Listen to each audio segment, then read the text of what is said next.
Hello everyone, क्या हाल चाल अभी सबका। आज हम एक और नया मॉक टेस्ट करेंगे जो आपका 2026 में उन्होंने SSC ने आपको एक मॉक टेस्ट दिया था। तो उसके बेसिस पे सेम पैटर्न पे सेम टॉपिक से मतलब सेम कंसेप्ट से दूसरे एंगल से मैंने ये क्वेश्चंस बनाए हैं। तो ये मॉक टेस्ट आप सबके लिए वैसे पेड है, लेकिन मैंने सबके लिए फ्री कर दिया है। अगर आपको ये नहीं मिला तो आप हमारे टेलीग्राम चैनल पे जा सकते हैं, इलेक्ट्रिक इंग्लिश। तो वहाँ पे जाके ये देखो मैंने अपलोड कर दिया। तो ये मॉक टेस्ट है। वैसे मैंने इसकी आंसर की भी दे रखी है, अगर आपको आंसर की चाहिए तो आंसर ही देखने तो आंसर वहाँ से देख सकते हैं। लेकिन ये मॉक टेस्ट बना कैसे, मतलब कंसेप्ट्स क्या हैं, वो सारे हम डिस्कस करेंगे। हाँ, एक चीज़ और है कि हमने ये जो ओरिजिनल मॉक टेस्ट था वो हमने पहले डिस्कस किया था डिटेल में। अब देखोगे 2.25 घंटे की 2 घंटे की वीडियो है। जब आप इसको पहले अच्छे से देखा होगा, समझा होगा, तो ये वाली वीडियो मतलब जो हम कंसेप्ट्स करेंगे उसके बीच में से सारे कंसेप्ट्स उठा लेंगे। ठीक है, चलो शुरू करते हैं।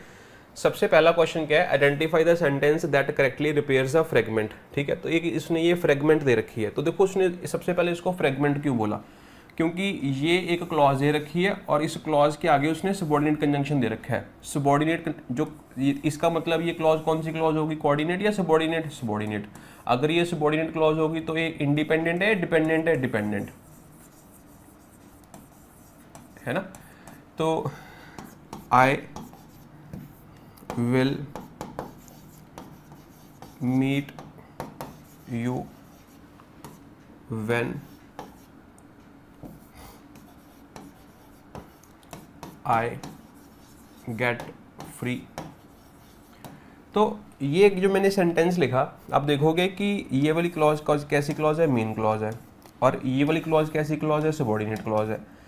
तो अब तो यहाँ पे व्हेन आई गेट फ्री का मीनिंग है, यहाँ पे ये लिखना सेंसिबल है कि ये किसके बारे में बता रहा है, ये मीट के बारे में, इसके टाइम के बारे में बता रहा है।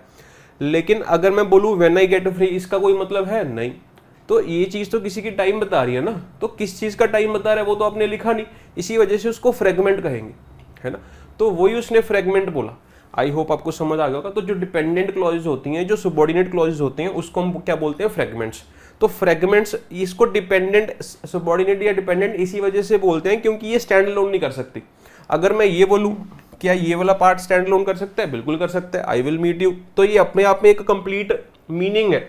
लेकिन अगर आप बोलोगे कि इसका कोई कंप्लीट मीनिंग है, इसका कोई कंप्लीट मीनिंग नहीं है, इसी वजह से इसको सबऑर्डिनेट या डिपेंडेंट क्लॉज बोलते हैं। तो डिपेंडेंट क्लॉजेज या सबऑर्डिनेट क्लॉजेज स्टैंड अलोन नहीं हो सकती, उनको कुछ ना कुछ मेन क्लॉज चाहिए होती है, कोई ना कोई इंडिपेंडेंट क्लॉज चाहिए होती है। तो इसको इंडिपेंडेंट क्लॉज कौन सी मिली, ये वाली मिली। तो सेम वे यहाँ पे इस ऑल्दो को इसके बाद एक इंडिपेंडेंट क्लॉज चाहिए। पहली बात तो हमें ये सीखनी थी। दूसरी बात हमें ये सीखनी थी कि इसके बीच में जो ये पंक्चुएशन की साइन लगेंगे, ये पंक्चुएशन को कौन सा साइन लगेगा, वो लास्ट क्लास में मैंने आपको बेसिक समझा दिया था। फिर भी मैं आपको एक चीज़ समझाने की कोशिश करता हूँ, देखो समझना। इसके बेसिस पे ही ये एक नेक्स्ट सेंटेंस है, कॉमा स्प्लाइस। ये भी आप एक बार सेंटेंस देख लो तो दोनों क्वेश्चंस मतलब एक साथ ही हो जाएंगे। ठीक है, देखो समझना। मैंने एक सेंटेंस लिखा, मैंने लिखा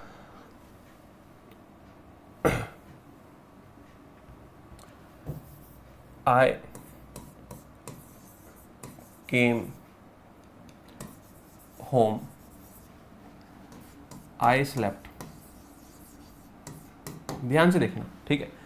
अब आप देखोगे ये भी अपने आप में एक क्लॉज है, ये भी अपने आप में एक क्लॉज है। तो ये दोनों क्लॉजेस जो हैं, दोनों क्लॉजेस जो हैं, इनको कनेक्ट करने के लिए आपने कुछ भी नहीं लिखा, इसी वजह से ये सेंटेंस गलत है। तो लास्ट क्लास में अगर आपको पता होगा, ऑफिशियल मॉक में उसने पूछा था रन ऑन सेंटेंस। कौन सा सेंटेंस था, रन ऑन। तो रन ऑन का मतलब क्या था, फ्यूज्ड। तो फ्यूज्ड का मतलब यही है कि जो दोनों आपस में टकरा रहे हैं, बीच में बज रहे हैं एक दूसरे के, तो उनको जोड़ने के लिए, उनको सेपरेट करने के लिए कुछ नहीं लिखा हुआ। So this is a perfect example of a run on sentence. तो ये रन ऑन सेंटेंस बन गया। तो इसी वजह से फिलहाल ये गलत है। अब इसको कैसे सही किया जा सकता है, ध्यान से देखते जाना, मैं सारे कंसेप्ट क्लियर कर दूंगा आपके। ठीक है, सबसे पहले क्या है, मैं इसको कैसे सही कर सकता हूं। मैंने लिखा आई केम, मैंने लिखा आई केम होम, फिर मैंने फुल स्टॉप लगा दिया, ये सेंटेंस खत्म हो गया। फिर मैंने नेक्स्ट सेंटेंस शुरू कर दिया, आई स्लेप्ट। तो पहला तरीका तो ये है, तो मैंने एक सेंटेंस को दो सेंटेंसेस में तोड़ दिया, मैंने यहाँ पे फुल स्टॉप लगा दिया, यहाँ पे भी मैंने फुल स्टॉप लगा दिया, ये सेंटेंस सही हो गया। अब दूसरा तरीका क्या है, मैंने आपको बताया था कि जो दोनों को जोड़ने के लिए, दोनों का रिलेशनशिप दिखाने के लिए मैं, ये कॉमा क्या होता है, रेड लाइट होती है, फिर मैंने आपको सॉरी फुल स्टॉप क्या होता है, रेड लाइट होती है, कॉमा क्या बताया था, स्पीड ब्रेकर होता है ना, जो बम्प ब्रेक मारे, पॉज किया फिर चल पड़े, उनके बीच का ब्रिज जो होता है, मिडल में जो आता है उसको क्या बोलते हैं, सेमीकोलन।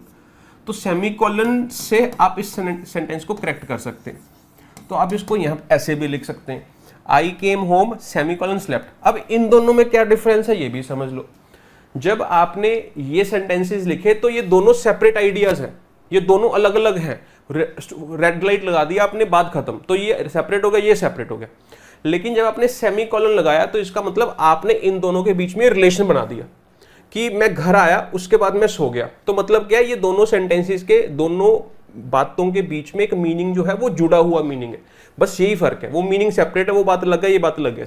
इसका मतलब ये, इसका मतलब ये है कि दोनों आपस में क्लोजली कनेक्टेड हैं, बस। ठीक है। अब तीसरा तरीका क्या है, आई केम होम। अब सपोज करो कि मैंने सिर्फ कॉमा लगा दिया, सपोज करो मैंने सिर्फ कॉमा लगा दिया कॉमा। तो जब मैंने कॉमा लगा दिया ना, तो कॉमे का मतलब क्या है, मैंने लास्ट क्लास में बताया था कि आपने इसकी गांठ तो बांध दी, कॉमे का मतलब गांठ बांध दी, तो वो गांठ इतनी मजबूत नहीं है कि ये दोनों बड़े आइडियाज को रोक के रख पाए। आप ऐसे सोच के देखो कि आप गांठ बंधी हुई है और ये दोनों आपस में टूटने की कोशिश कर रहे हैं, तो ये गांठ इतनी स्ट्रांग है नहीं, टूट जाएंगे। तो ये दोनों जो पार्ट्स हैं, ये वाला पार्ट भी और ये वाला पार्ट बहुत स्ट्रांग है, ये सिर्फ गांठ से नहीं रुकेंगे, आपको बीच में कनेक्टर लगाना पड़ेगा। तो जब आप ऐसी दो इंडिपेंडेंट क्लॉजेस को कॉमा के साथ जोड़ देते हैं और ये गांठ बन नहीं सकती, तो इसी को कहते हैं कॉमा स्प्लाइस। ठीक है, यही सेंटेंस जो लिखा हो जो ये, इसी को बोलते हैं कॉमा स्प्लाइस। जब आप दो इंडिपेंडेंट क्लॉजेस को कॉमा के साथ जोड़ देते हैं विदाउट एनी कनेक्टर, और विदाउट कनेक्टर का मतलब आपने कोई ग्लू नहीं लगाई, आपने सिर्फ गांठ बांध दी, गांठ से काम नहीं चलेगा। अब यहां पे देखोगे कौन सा सेंटेंस है, the meeting ended everyone immediately left the room. तो दो इंडिपेंडेंट क्लॉजेस को गांठ बांध दिए सिर्फ। अब दो इंडिपेंडेंट क्लॉजेस को क्या लगा दिया, सेमीकोलन लगा दिया, वो तो मैंने बोला लगा सकते हो, फुल स्टॉप भी लगा सकते हो। दो इंडिपेंडेंट, अब हाँ ठीक है, ये बात तो समझ आ गई कि ये वाला सेंटेंस सही लिखा हुआ है, ये सेंटेंस गलत लिखा हुआ है, और यही कॉमा स्प्लाइस है। आगे वाले सेंटेंसेस में डिस्कस करता हूं, यहाँ पे आ जाओ। अब इतना पता लग गया कि ये सेंटेंस गलत है, तो इन दोनों को सस्टेन करने के लिए कॉमा, मुझे क्या चाहिए, कंजंक्शन चाहिए। क्या चाहिए, कंजंक्शन। तो मैं क्या करूंगा, आई केम होम, उसके बाद मैं कोई कंजंक्शन लिख दूंगा, और ये कंजंक्शन कौन सा होना चाहिए, कोऑर्डिनेट कंजंक्शन होना चाहिए, ये सबऑर्डिनेट नहीं हो सकता। तो फिर यहां पे मैं लिख दूंगा एंड आई स्लेप्ट। ये सही है। अगर आपने कॉमा लगाना है तो आपको कोऑर्डिनेट कंजंक्शन लगाना पड़ेगा, क्योंकि ये दोनों इंडिपेंडेंट क्लॉजेस थी, तो इसी वजह से ये हमने कोऑर्डिनेट कंजंक्शन लगा दिया। अब जब इतनी बात समझ आ गई तो सेम चीज़ यहाँ पे की हुई है, ये दोनों इंडिपेंडेंट क्लॉजेस थी, दोनों को हमने कॉमा के साथ सेपरेट किया, लेकिन कॉमा सफिशिएंट नहीं था, इसी वजह से हमने क्या लगा दिया, एंड लगा दिया। तो इसका मतलब ये सेंटेंस भी सही है ना। अब तीसरी चीज़ के इसके बाद और क्या कर सकते हैं, क्या कर सकते हैं, मैं क्या करता हूं, मैं इस क्लॉज को सबऑर्डिनेट क्लॉज में चेंज कर लेता हूं। ये वाली जो क्लॉज लिखी हुई है ना, मैंने इसको सबऑर्डिनेट में चेंज कर लेता हूं। सबऑर्डिनेट में कैसे, इसको इसके साथ सबऑर्डिनेट कंजंक्शन लगाना पड़ेगा। तो मैं क्या करता हूं, when I came home I slept. ध्यान से देखना, अब ये सबऑर्डिनेट क्लॉज है, अब ग्लू तो यहां पे लगी हुई है ना, तो यहां पे तो इसको सेपरेट करना पड़ेगा। ऑफिशियल मॉक का पहला क्वेश्चन यही क्वेश्चन था वहां पे। तो जब मैंने बताया था कि जब ये सबऑर्डिनेट क्लॉज पहले लिखी जाएगी, ग्लू यहां पे लगी है, तो यहां पे इन दोनों को सेपरेट करना पड़ेगा, तो यहां पे कोई कनेक्टर नहीं है, तो यहां पे मुझे कॉमा लगाना पड़ेगा। तो इसको ऐसे भी लिखा जा सकता है। अगर इसी चीज को मैं घुमा के ऐसे लिख दूं, पहले मैं ये लिख दूं आई स्लेप्ट, फिर मैं यहां पे लगा के यहां पे लिखूं व्हेन आई केम होम।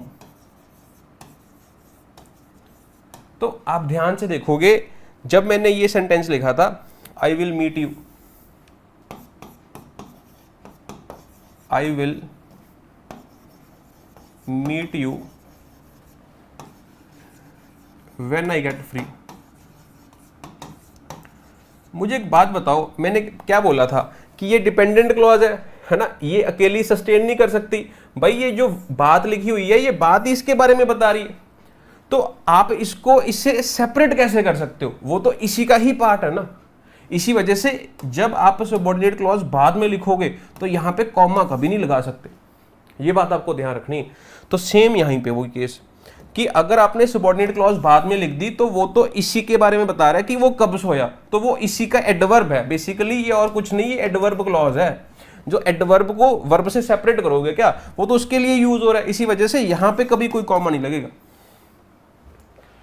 ठीक है, तो ये सबऑर्डिनेट क्लॉज यहाँ पे एडवर्ब का काम कर रही है क्योंकि ये इसका टाइम बता रही है, तो इसी वजह से अब सेपरेट नहीं करोगे। हाँ, लेकिन जब आपने सबऑर्डिनेट क्लॉज से शुरू कर दिया तो मेन क्लॉज उसके बीच में नहीं फंसाओगे, आप मेन क्लॉज को सेपरेट रखोगे उससे, उस आइडिया से। ये बात आपको ध्यान रखनी थी। ठीक है, ऐसे भी लिख सकते हैं, और भी लिखने के तरीके हैं, मैं वो भी आपको बता देता हूं। जैसे क्या, ये लिख लिया, ये भी लिख लिया, चलो ये वाला हम चलो ऊपर ही कर लेते हैं।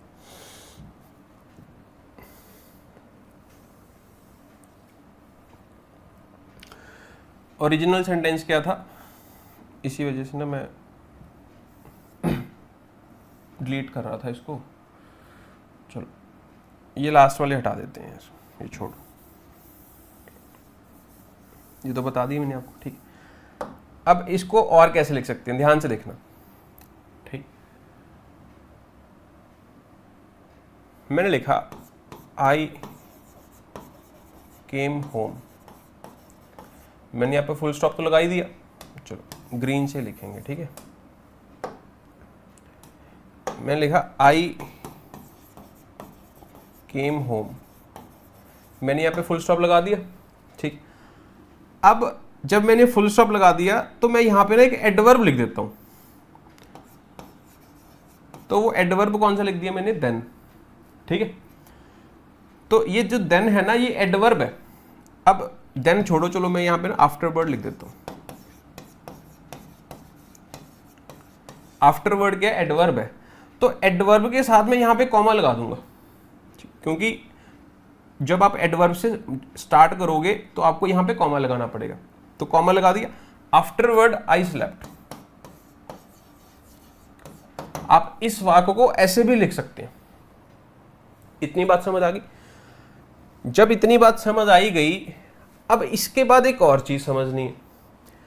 जो आपने ये फुल स्टॉप लगाया, अब इस फुल स्टॉप की जगह पे आप, फुल स्टॉप का मतलब तो दोनों सेपरेट आइडियाज हो गए। ठीक है, आप इस फुल स्टॉप की, अगर आपने इन दोनों को जोड़ना है, मतलब इन दोनों को क्लोजली रिलेशनशिप दिखानी है कि इन दोनों के बीच में कनेक्शन है, वो दिखा। देखो, अब जब तो आपने कोई एडवर्ब लिखा नहीं था तब तो ये सेपरेट आइडियाज थे, लेकिन जब आप एडवर्ब लिख रहे हो तो ये जो एडवर्ब है ना, ये ऐसे समझ लो कि ये ट्रांजिशन का काम कर रहा है, ये दोनों के बीच में ट्रांजिशन दिखा रहा है, कनेक्शन दिखा रहा है। तो इसी वजह से इसको, ये अब एडवर्ब जो है कनेक्टर का काम कर रहा है, कंजंक्शन का काम कर रहा है नहीं कंजंक्शन। इसी वजह से अब इस एडवर्ब को बोलेंगे कंजंक्टिव।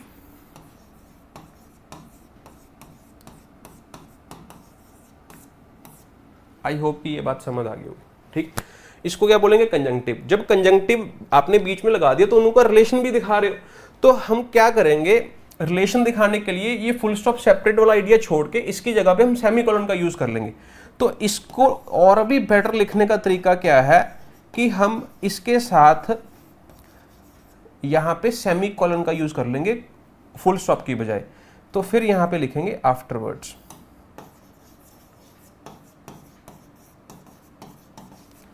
ये ऐसे इट इज रहेगा, ध्यान रखना, आई स्लेप्ट। तो ये सेंटेंस गलत है, उसको आप इन तरीकों से लिख सकते हैं भाई। ठीक है, ऐसे लिख लो, ऐसे लिख लो, इसको ऐसे लिख लो, सॉरी ये तो गलत है, इसको ऐसे लिख लो, इसको ये लिखने का सही तरीका है, बढ़िया तरीका, और इसको ऐसे लिख लो, और ये हटाने के बाद इसको ऐसे लिख लो। तो मैंने आपको सारे तरीके बता दिए, इसके बाहर पेपर में नहीं आएगा, ठीक है, ये मैंने आपको बता दी। अब ये बात जब आपको समझ आ गई, ठीक है, ये वाला देखो वही सेम चीज़।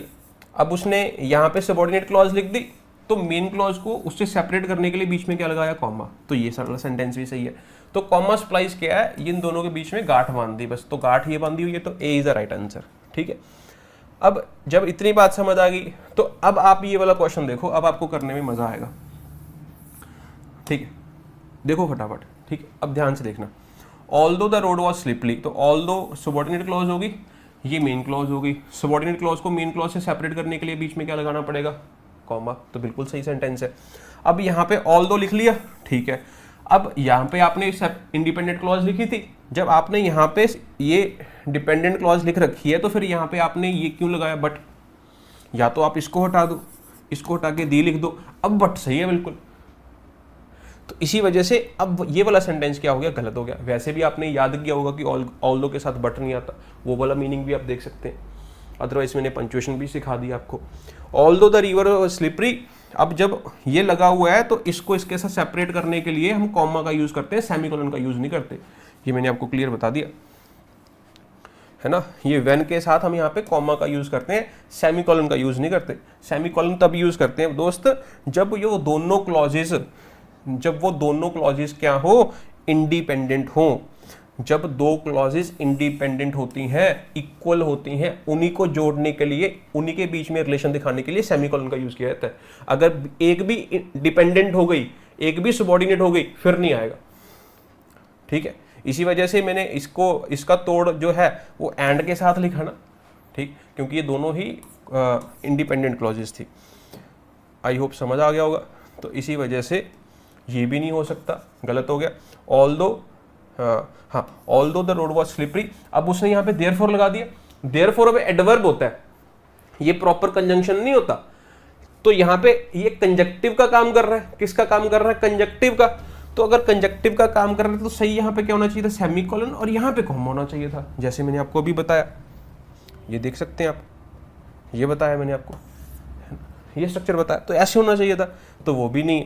तो इसका मतलब ये जो सेंटेंस लिखा हुआ है, ये सेंटेंस भी गलत है।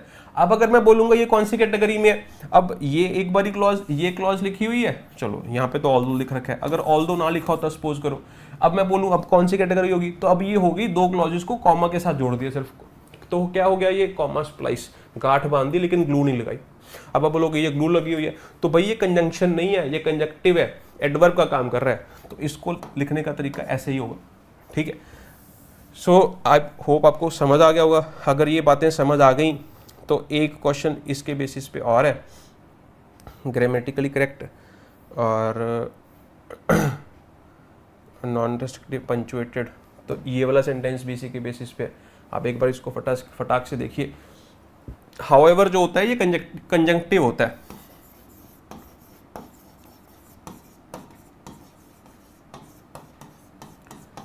मतलब क्या है कि जो ये एडवर्ब होता है, ये एडवर्ब किसका काम करता है, कंजंक्शन का काम करता है भाई, ठीक है। तो यहाँ पे आप ध्यान से देखोगे, अब यहाँ पे क्या लिखा है, वो हाउएवर लिखा हुआ है। तो अगर हाउएवर लिखा हुआ है यहाँ, या तो यहाँ पे फुल स्टॉप होना चाहिए था या फिर यहाँ पे सेमीकोलन होना चाहिए था। तो ये कॉमा तो चल ही नहीं सकता, ये सेमीकोलन ये रहा, ये तो कुछ भी नहीं लगा हुआ, इसके बाद ही सेमीकोलन लगा दिया, ये भी गलत हो गया। तो ये भी सही हो सकता है। अब यहाँ पे हाउएवर के बाद कॉमा लगा हुआ है, यहाँ पे सब्जेक्ट के बाद, सब्जेक्ट को इससे सेपरेट कर रहे हो क्या, नहीं, ये हाउएवर को इससे सेपरेट करके वही दिखा रहे हो, इसके साथ लगा हुआ है। तो इसी वजह से ये कौन सा स्ट्रक्चर सही हो गया, बी। तो बी सही आंसर हो गया, डी गलत हो गया, ठीक है। आई होप ये समझ आ गया होगा। आगे चलते हैं हमारे क्वेश्चंस की तरफ। चलो ये क्वेश्चन भी हो गया, क्वेश्चन नंबर 3, ठीक है। टेसिटर्न टॉक्टेटिव, टेसिट का मतलब क्या होता है, साइलेंट। साइलेंट भी कह सकते हैं, ये असल मीनिंग होता है अनस्पोकन, है ना, जो चीज बोल के नहीं बताई इशारों में बता दी, ठीक है। तो टेसिट एग्रीमेंट, ठीक है। सो टॉक्टेटिव गरुलुअस हो गया, है ना, तो इसका मतलब जो इंसान बहुत ज़्यादा, लोकाकेशियस हो गया, जो इंसान बहुत ज़्यादा बोलता है, बातचीत करता है, जैसे करीना कपूर बोलती है जब भी मेट में, है ना। और उसके ऑपोजिट कौन होता है, वो शाहिद कपूर, वो शांत रहता है बेचारा, है ना। सो घर से भाग के आया होता है। सो टेमिड का मतलब क्या होता है, शाय। तो अच्छा ये शांत है, ये बातें करने वाले, तो ऑपोजिट हो गया। अगर ऑपोजिट है तो इसका ऑपोजिट क्या होगा, कॉवर्डली। कॉवर्डली का मतलब तो डरपोक होता है। बोल्ड का मतलब तो ब्रेव हो गया, है ना। तो बिल्कुल सही, तो बोल्ड आंसर हो सकता है, साइलेंट तो नहीं हो सकता, नर्वस भी नहीं हो सकता, क्योंकि नर्वस तो सिनोनियम हो गया। तो सही आंसर क्या आएगा, बी फॉर बॉय। कंडीशनल, आपके पेपर में कंडीशनल आया था, तो लास्ट उन्होंने कंडीशनल कौन सा पूछा था, third conditional, close conditional. If she blank more carefully she would not make so many mistakes. तो वुड प्लस क्या लिखा हुआ है, वर्ब की बेस फॉर्म।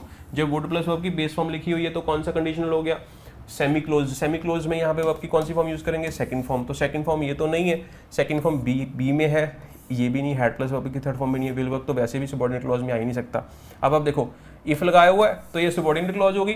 सबऑर्डिनेट क्लॉज जब आगे लिख दी तो मेन क्लॉज को उसको सेपरेट करने के लिए क्या यूज किया, कॉमा। तो ये छोटी छोटी चीजों से हम सीखते हैं, ठीक है। तो यहाँ पे सही आंसर क्या है, B for boy. Next, what does diction refers to in composition. ठीक है, तो डिक्शन का मतलब क्या होता है भाई, देखो डिक्ट का मतलब होता है बोलना, ठीक है। सो वर्ड, सॉरी, डिक्ट का मतलब होता है वर्ड, तो डिक्शन का मतलब होता है चॉइस ऑफ वर्ड्स।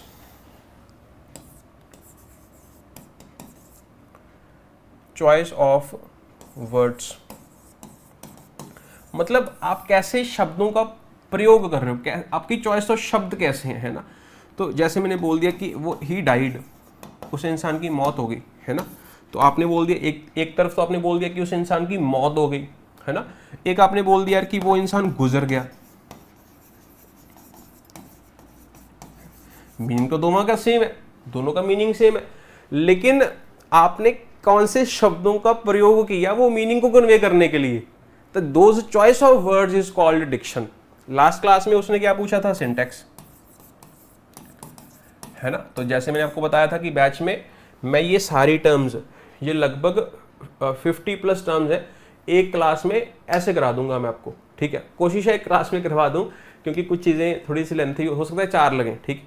तो पेपर से पहले मैं सारा करवा दूंगा आपको, डोंट वरी। मैंने आपका ये सारा मॉक बहुत अच्छे से एनालिसिस किया है, और पंक्चुएशन और भी बेहतर तरीके से, बहुत ही प्यार से आपको सारा कुछ कवर करवा दूंगा।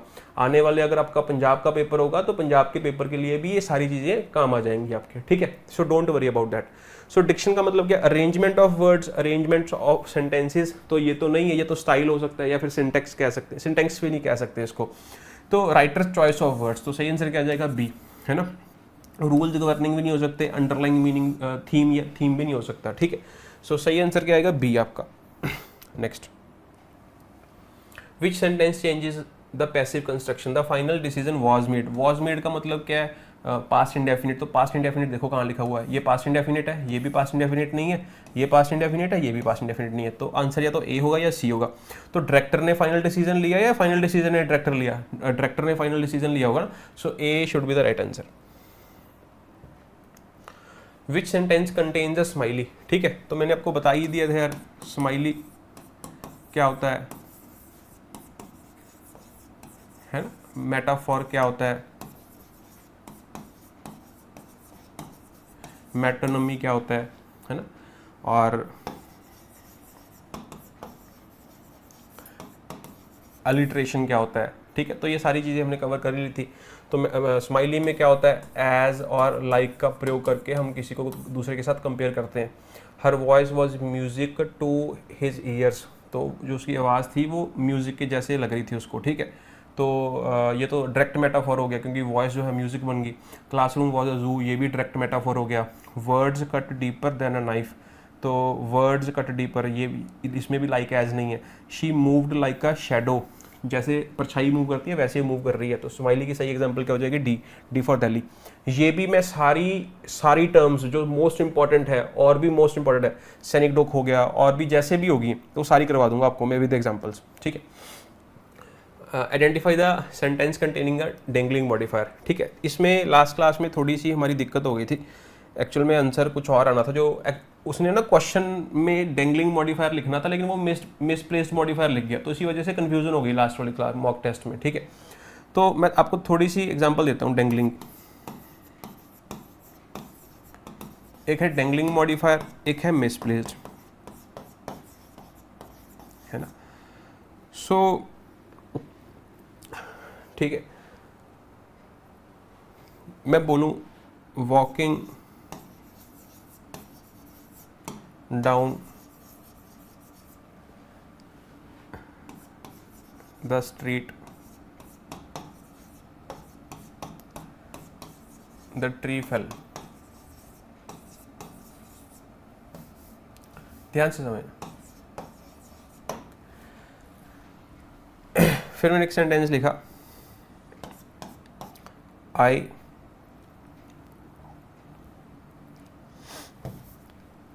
ही जस्ट डाइड 2 वीक्स एगो। तो देखो पक्का क्वेश्चन आएगा, ये भी ध्यान से देख लेना। वैसे मैं इसका सारा कंसेप्ट करवाऊंगा आपको, ठीक है। बेसिक मैंने सारा टच कर लिया, आप तैयार हो। जैसे आपको ये चीज़ें समझ आ रही है वैसे ये सारी चीज़ें समझ आ जाएंगी, ठीक है। Walking down the street the tree fail. तो नीचे चलते चलते पेड़ गिर गया। तो क्या पेड़ नीचे चल रहा था क्या? सोचने वाली बात है। पेड़ तो नहीं नीचे चल सकता ना। तो जब आपको एक इस तरीके की आईएनजी फॉर्म वाली फ्रेज दी हो और उसके साथ उसका लॉजिकल सब्जेक्ट मिसिंग हो, जिसके लिए वो यूज किया वो इस एक्शन का डूअर ना हो, क्या पेड़ चल रहा था क्या? नहीं। तो ऐसी फ्रेज दी हो और उस फ्रेज का लॉजिकल इंटेंडेड सब्जेक्ट मिसिंग हो, उसके साथ ना अटैच्ड हो, that is called dangling modifier. तो ये हवा में झूल रहा है क्योंकि इसका लॉजिकल सब्जेक्ट ही नहीं है भाई। डेंगलिंग का मतलब यही होता है वो लवारिस है, क्योंकि इसका सब्जेक्ट ही नहीं दिया हुआ है ना। तो जैसे आप एग्जांपल्स पढ़ते हो, being a rainy day we didn't go out. ये तो प्रोनाउन में हजारों बार आपके पेपर में आता है, सिंपल पेपर में आता है। तो बीइंग अ रेनी डे, ये वही फ्रेज लिखी हुई है आईएनजी वाली, है ना। ये पार्टिसिपल फ्रेजेस होती है, अब वो हम डिटेल में नहीं जाएंगे। तो ये रेनी डे क्या वी की डिस्क्रिप्शन हो सकती है? क्या वी रेनी डे हो सकते? वी तो इंसान है। समझ आ रही है ना बात? सो इसी वजह से ये एक डेंगलिंग मॉडिफायर की बेस्ट एग्जांपल है।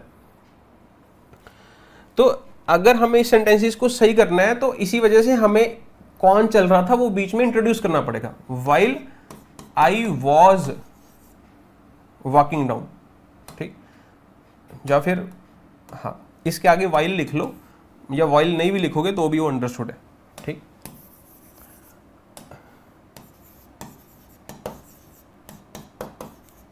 इसको ऐसे बना लो तो ये सही हो गया। तो ये मीनिंग जस्टिफाई होगा कि जब मैं चल रहा था तो मैंने देखा कि पेड़ गिर गया चलते चलते, तो इस ड्यूरेशन में ये काम हो गया, ठीक है। सो इसको इस तरीके से सही कर सकते हैं।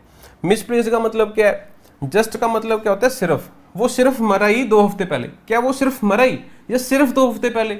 सिर्फ 2 हफ्ते पहले। तो ये जो शब्द लिखा हुआ है ये डाइड के बारे में बता गया, ये इसको मॉडिफाई कर गया। ये डाइड को मॉडिफाई नहीं करना चाहिए था, बल्कि ये 2 वीक्स एगो को मॉडिफाई करना चाहिए था। सिर्फ 2 हफ्ते पहले मरा, ना कि सिर्फ मरा। तो इसकी पोजीशन जो है ना वो मिस हो गई, वो गलत हो गई। That is called, this is called misplaced modifier. It creates ambiguity, है ना। तो ये आपको ध्यान रखना था। आई होप क्लियर हो गया होगा। इसी वजह से लास्ट क्लास में जो डेंगलिंग मॉडिफायर की डेंगलिंग मॉडिफायर वाला क्वेश्चन था, उसका आंसर वो फार वाला नहीं आएगा, ठीक है। उसका आंसर कौन सा आएगा कि जो एक आपको फ्रेज दे रखा है और उसका इंटेंडेड या लॉजिकल सब्जेक्ट नहीं दिया हुआ, दैट इज अ रियल और correct definition of dangling modifier, ठीक है। क्योंकि उसने पेपर में आप देखोगे आगे जाके क्वेश्चन में मिसप्लेस दे रखा था, उसी वजह से वो कंफ्यूजन होगी तब। आई होप ये क्लियर हो गया होगा। आगे चलते हैं, इसके बेसिस पे कोई और क्वेश्चन है वो देख लेते हैं। डेंगलिंग मॉडिफायर सब्जेक्टिव मूड, नहीं, स्प्लिट इन्फिनेटिव नहीं, चलो आएगा तो देख लेंगे यार, ठीक। आ जाओ। तो ये सारे वर्ड्स आए थे। अब ये सारे के सारे वर्ड्स एडवर्ब हैं, कंजंक्टिव का काम कर सकते हैं। किसका काम कर सकते हैं? कंजंक्टिव का। हालांकि इसने तो मीनिंग पूछा है कॉज एंड इफेक्ट। तो कॉज एंड इफेक्ट का मतलब क्या है? आई वर्कड हार्ड,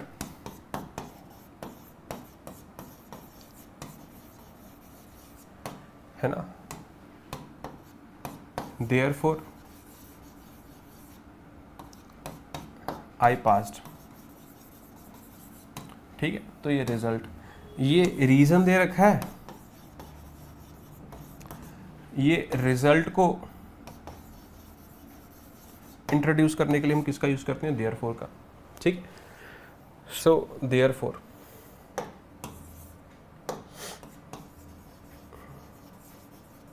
तो सही आंसर क्या आ जाएगा, बी। सिमिलरली क्या होता है, जब आपने दो चीजों के बीच में कंपैरिजन दिखाना हो या सिमिलैरिटी दिखानी हो, ठीक है। हाउएवर क्या होता है, जब दो चीजों के बीच में कंट्रास्ट दिखाना हो। अगर मैं यहां पे लिख देता I didn't pass,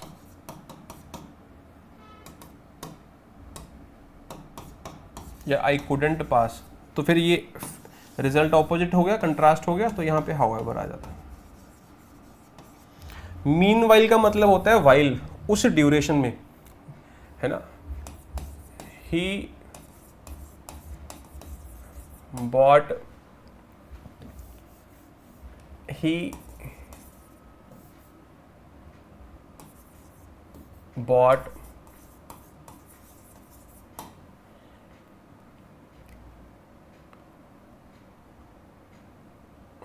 he went to market. चलो सिचुएशन बना लेंगे, एक सिचुएशन बनेगी।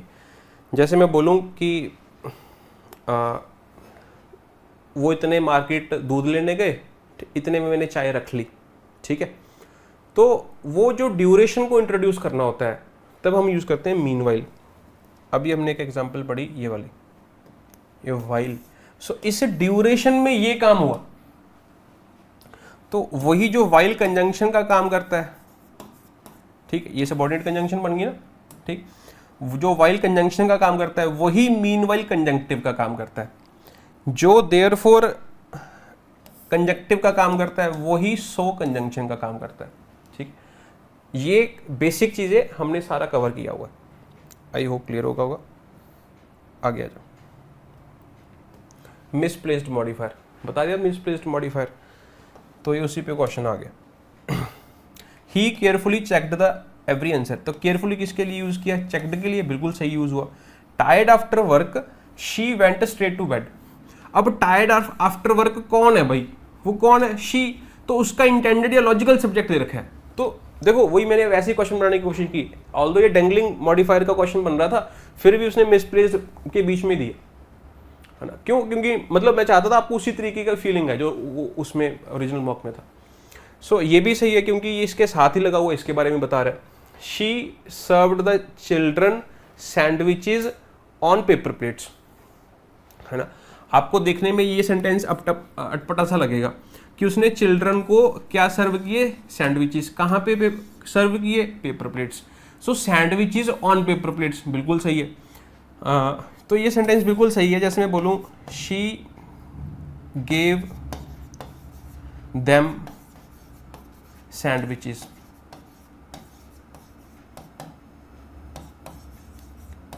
On plates. क्या ये सेंटेंस गलत है, नहीं। उन्होंने उसको क्या दी, मतलब उसने उनको क्या दिए, सैंडविचेस।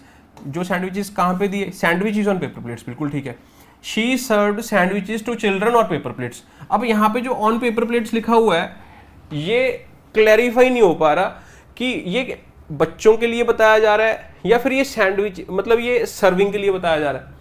अब भाई उन्होंने, देखो क्या मतलब है, she served sandwiches to the children, कौन से बच्चे, जो प्लेट्स पे बैठे थे। तो इसका ये भी मीनिंग हो सकता है। आप बोलोगे सर ऐसे कैसे मीनिंग हो सकता है, आप तो धक्के से निकाल रहे हो, समझ।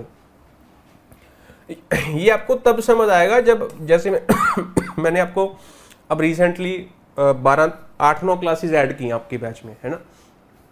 जब आप वो क्लासेस देखोगे फिर आपको ये समझ डेवलप होगी, फिर आप इस लेवल को अचीव कर पाएंगे, है ना। अगर आपने वो देख ली है तो हो सकता है आप ये लेवल अचीव कर पाओ, नहीं भी देखी तो मैं एक एग्जांपल लिखता हूं। मैंने बोला, आई सॉ a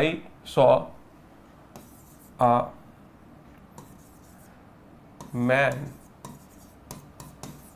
विद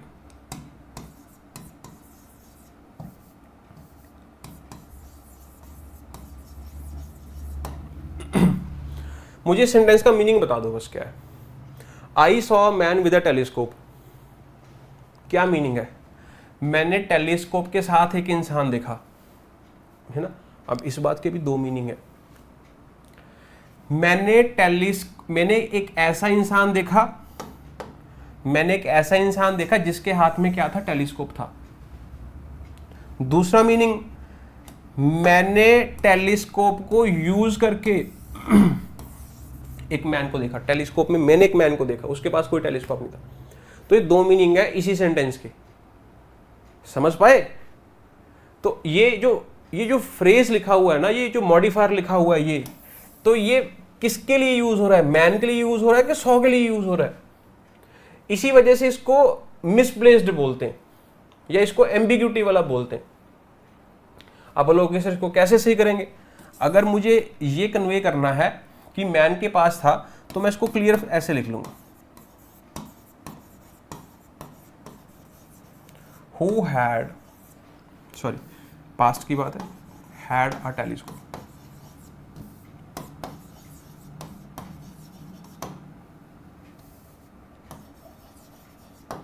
ठीक, तो एम्बिग्यूटी खत्म हो जाएगी कि मैंने मतलब उस इंसान को देखा जिस इंसान के पास क्या था? टेलीस्कोप। ठीक, तो सेम यहाँ पे भी सेम मीनिंग है। तो मैंने बच्चों को उसने सैंडविचेस दिए बच्चों को। अब वो बच्चे प्लेट्स पे बैठे थे या सैंडविचेस प्लेट्स पे दिए, ये क्लियर नहीं हो पा रहा। तो इसी वजह से मिसप्लेस्ड मॉडिफायर पहले वाला है, उसको सही करने का तरीका ये वाला है। अब ये वो जो वर्ब है, this verb is called ditransitive verb. ये मैं एक क्लास आपकी उसमें पेपर में ऐड करूंगा, ठीक है, बैच में। आप देख लेना, ये काफ़ी सारी चीज़ें आपकी क्लियर कर देगी, ठीक है। तो ये कंसेप्ट आपको वहीं से क्लियर हो जाएगा कि डाइट्रांसिटिव क्या होती है, फिर मोनोट्रांसिटिव और डाइट्रांसिटिव आपको दोनों समझ आ जाएंगे, ठीक। सो सही आंसर ए बनेगा। नेक्स्ट, विच सेंटेंस डेमोन्स्ट्रेट फॉल्टी पैरेललिज्म, ठीक है। तो she enjoys what? Swimming. She enjoys what? Jogging. She enjoys what? Cycling, ठीक है। तो इन तीनों को सेपरेट करने के लिए कॉमास और ये कंजंक्शन लगा दिया, बिल्कुल सही। The officer was intelligent, patient and responsible, ठीक है। तो इंटेलिजेंट भी था, पेशेंट भी था और रिस्पॉन्सिबल भी था। तो ये subject complement 1, subject complement 2, subject complement number 3। और ये भी एक एडजेक्टिव है, ये भी एक एडजेक्टिव है, ये भी एक एडजेक्टिव है, ये भी नाउन जेरेंड है, ये भी नाउन जेरेंड है, ये भी जेरेंड है। The job requires accuracy, patience, ये पेशेंट है, ये पेशेंस है, एंड टू वर्क हार्ड। तो requires what? Accuracy. Requires what? Patience. तो ये नाउन है, ये भी नाउन है। एंड टू वर्क हार्ड, तो ये एक्शन लिख दिया उसने, गलत हो गया। तो यहाँ पे भी नाउन होना चाहिए था भाई साहब, यहाँ पे क्या दिक्कत हो गई उसको? तो इसको हटा के क्यों ना हम क्या लिख दें? Hard work. तो हार्ड वर्क क्या बन जाएगा? नाउन बन जाएगा। तो तीसरा ऑब्जेक्ट वो हार्ड वर्क बन जाएगा। तो इसी वजह से फॉल्टी पैरेललिज्म किसमें? सी में। She wanted to study, she wanted to practise, she wanted to succeed. तो ये भी सही है। तो C is the right answer. Grammatically correct sentence, either the teachers और द प्रिंसिपल। प्रिंसिपल के साथ इज आना चाहिए था, प्रिंसिपल के साथ इज आना चाहिए था, प्रिंसिपल्स के साथ आर आना चाहिए था, प्रिंसिपल के साथ इज आना चाहिए था। तो सही आंसर क्या आ जाएगा? डी नहीं है, सी भी नहीं है, प्रिंसिपल के साथ इज, तो B is the right answer, ठीक है। ए में भी वहां पे इज आना चाहिए था। The teacher gave the certificate to Rohan blank. देखो ओरिजिनल मॉक में बिटवीन वाला क्वेश्चन था, यहाँ पे टू से बना लिया मैंने। टू प्रेपोजिशन है, तो ये प्रेपोजिशन का ऑब्जेक्ट नंबर 1 है, ये प्रेपोजिशन का ऑब्जेक्ट नंबर 2 है। अब लोग ऐसे टू का तो एक ही है, 36 ऑब्जेक्ट लिख लो यार तुम। एंड लिख के कॉमा और एंड लिख के जितने मर्जी को सर्टिफिकेट दे दो। क्या जरूरी है सिर्फ रोहन को ही दोगे? नहीं, उसकी फैमिली को दो, उसके भाई को दो, उसकी बहन को दो, दोस्तों को दो, किसी को भी दो। सो एंड लिख के इसी जो काम ये कर रहा है वही काम ये करेगा, ये कोऑर्डिनेट कंजंक्शन है, दोनों का रैंक इक्वल है, ठीक है। तो ये ऑब्जेक्ट नंबर 2 बन गया। ऑब्जेक्ट नंबर 2 बन गया तो यहाँ पे ऑब्जेक्टिव केस आएगा, तो सही आंसर क्या आएगा? बी। तो मुझे सर्टिफिकेट दे रहे हैं, आपको क्या दिक्कत हो रही है ना भाई? हो सकती है दिक्कत, कोई दिक्कत नहीं होनी चाहिए। आ जाओ फिर आगे। विच sentence correctly uses the subjunctive mood. Subjunctive mood भाई मैंने लास्ट क्लास में आपको घोट घोट के पिला दिया, ठीक है। डिमांड हो गया, रिकमेंडेड हो गया, ठीक है। तो ये सारे शब्द जो हैं subjunctive mood, present subjunctive mood use करते हैं। जो वर्ब की कौन सी फॉर्म यूज़ करते हैं? बेस फॉर्म यूज़ करते हैं। तो यहाँ पे बेस फॉर्म नहीं है, यहाँ पे बेस फॉर्म नहीं है, सी में बेस फॉर्म है, डी में बेस फॉर्म नहीं है। तो सही आंसर क्या आएगा? C, C for cat. Rhetorical device is used in a sentence. ठीक है, रिटोरिक का मतलब क्या होता है? रिटोरिक का मतलब होता है जिसमें इफेक्ट क्रिएट करना होता है ना। दो आप भाई हो, ठीक है, और आपके भाई के नंबर आज टेस्ट में बहुत कम आए, ठीक है, तो आपने बोला बताऊँ पापा को, है ना, आपको पता बताओगे नहीं, लेकिन वो इफेक्ट क्रिएट करना है, बताऊँ मैं पापा को, है ना, बताऊँ मैं मम्मी को कि ये आपके लाडले ने ये किया, तो वो जो इफेक्ट क्रिएट करना है दैट इज कॉल्ड रिटोरिक। ठीक, याद रहेगा मीनिंग। अब the white house issued a statement this morning, तो इसको हम क्या बोलेंगे? मेटोनमी बोलेंगे, हाइपरबोल बोलेंगे, ऑक्सीमोरन बोलेंगे, स्माइली बोलेंगे। स्माइली में तो एज और लाइक का कंपैरिजन करते हैं, ऑक्सीमोरन दो आपस में कॉन्ट्राडिक्टरी स्टेटमेंट होती हैं, जैसे जम्बोश ने बताया लास्ट टाइम, ठीक है, मैंने सीरियसली फनी आपको बताया था, तो वो सारी चीज़ डेफनिंग साइलेंस बताया था। तो हाइपरबोले क्या है? जब आप किसी चीज़ को बहुत ज़्यादा एग्जेजरेट कर देते हो, मैंने यार 1000 बार तो आपको पढ़ा दिया, यार 1000 बार तुम्हें बता दिया, फिर भी तुम्हें समझ नहीं आता, तो क्या एक्चुअल में 1000 बार बताया? नहीं, है ना। सो वो 1000 बार किसी चीज़ को एग्जेजरेट करना, बढ़ा चढ़ा के बताना, दैट इज कॉल्ड हाइपरबोले। तो एक ही आंसर बचता है मेटोनोमी। मेटोनोमी मैंने आपको क्या बताया था लास्ट क्लास में? एक एग्जाम्पल दी थी, let me give you a hand,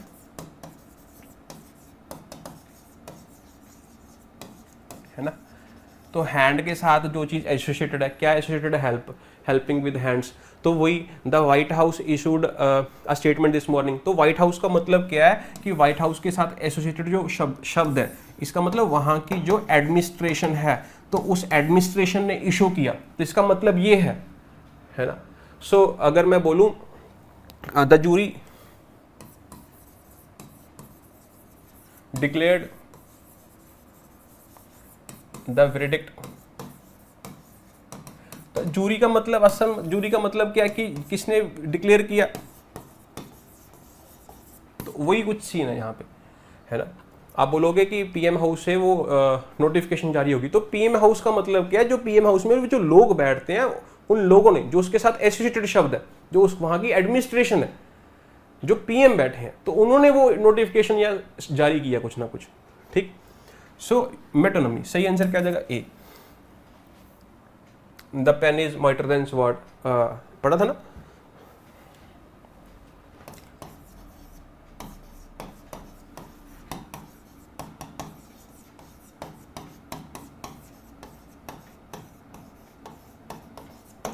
तो मैंने आपको बताया था माइट का मतलब क्या होता है? ताकत। माइट इज राइट, ये ईडियम है, ध्यान रखना। इसका मतलब जिसके पास ताकत होती है सोसाइटी में, उसी को ताकतवर माना, उसी को सही माना जाता है। जिसके पास ताकत है वही जीत जाता है इंसान एंड में। ठीक है, स्प्लिट इन्फिनिटिव को बीच में तोड़ दिया, तो she promise to complete the work carefully, carefully सही लिखा है, she promised carefully to complete, split को नहीं किया, ठीक है, टू केयरफुली कंप्लीट, इसको स्प्लिट कर दिया, बीच में केयरफुली लिख दिया, तो ये गलत हो गया, C is the right answer. Carefully फिर से स्प्लिट नहीं किया, तो ये भी ठीक है। पैरेलल स्ट्रक्चर देखना है, the course aims to improve vocabulary, ये इन्फिनिटिव आ गया, एम्स डेवलपिंग आ गया, एम्स स्ट्रेंथन आ गया, ये 2+ वर्ब की फर्स्ट फॉर्म, ये आईएनजी फॉर्म, ये फर्स्ट, अच्छा फिर 2+, ये फिर से इन्फिनिटिव आ गया, ये गलत हो गया। Aims at improving, aims at improving, aims at developing, aims at strengthening, तो ये बिल्कुल ठीक है, बी आंसर होगा। Aims at improving, aims at to develop, गलत हो गया। एम्स एट स्ट्रेंथनिंग, तो ये गलत हो गया। एम्स टू, वैसे तो इम्प्रूव होना चाहिए था यार, ये तो वैसे ही गलत हो गया, इन्फिनिटिव होना चाहिए था। तो सही आंसर क्या आएगा? B, B for boy. Which of the following is an example of paradox. ठीक है, तो मैंने बताया था लास्ट क्लास में आपको, the leaves danced in the wind, तो लीव्स ने डांस किया, तो पर्सोनिफिकेशन मैंने आपको बताया था।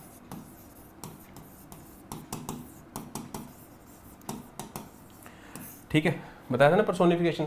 तो पत्ते डांस कैसे कर सकते हैं? इंसान डांस करते हैं ना, तो पत्तों का कंपैरिजन हो गया इंसानों के साथ, तो इसको पर्सोनिफाई कर दिया, तो ये पर्सोनिफाइड नाउन बन गया हमारा। तो ये पर्सोनिफिकेशन की एग्जांपल है। लेस इज मोर, तो वही है, दो कॉन्ट्राडिक्टरी, मोर लेस कैसे हो सकता है? लेकिन ये स्टेटमेंट है, दो शब्द नहीं है, तो इसी वजह से this is called paradox. So less is more मैंने आपको एग्जाम्पल दी थी यार, कितनी बड़ी। He fought like a lion, direct smiley आ गई, सिमिली, सॉरी स्माइली नहीं बोलते, सिमिली बोलते हैं, इसको ध्यान रखना। द बजिंग बी बॉदर्ड मी, ब ब ब, अलिट्रेशन,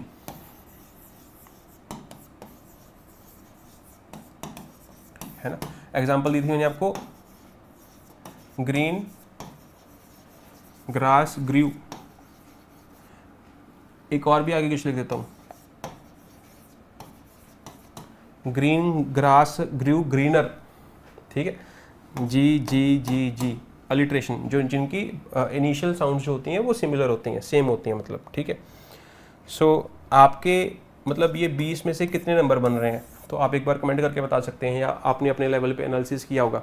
हाँ, अगर आपने पंजाब से बिलोंग करते हैं, या देखो हरियाणा का पेपर है, ठीक है, उसके बाद पंजाब का पेपर आएगा। अगर आपने बहुत अच्छे तरीके से तैयारी करनी है तो आप मेरे साथ बैच में जुड़ सकते हैं, जो हाई कोर्ट का टारगेट बैच है इंग्लिश का, जिसमें मैंने आपको सारी ग्रामर, वोकैब और डिस्क्रिप्टिव बहुत अच्छे लेवल पे करा रखा है। और सबसे बड़ी बात यह है कि जब देखो अब ये वाले पेपर में तो चाहे टाइम कम रह गया है, लेकिन पंजाब के लिए आपकी प्रिपरेशन बहुत अच्छे तरीके से शुरू हो जाएगी, क्योंकि अभी तो वो पोस्ट आई भी नहीं है। जब आएगी तब बच्चे तैयारी करने शुरू करेंगे, आप तो अभी से तैयारी करोगे तो आपको तो एज मिलेगा ही मिलेगा, ठीक है। बाकी कोई और डाउट है, कोई चीज़ नहीं समझ आई, तो आप नीचे कमेंट कर सकते हैं। I shall try to help you as much as possible. Thank you so much, all the best.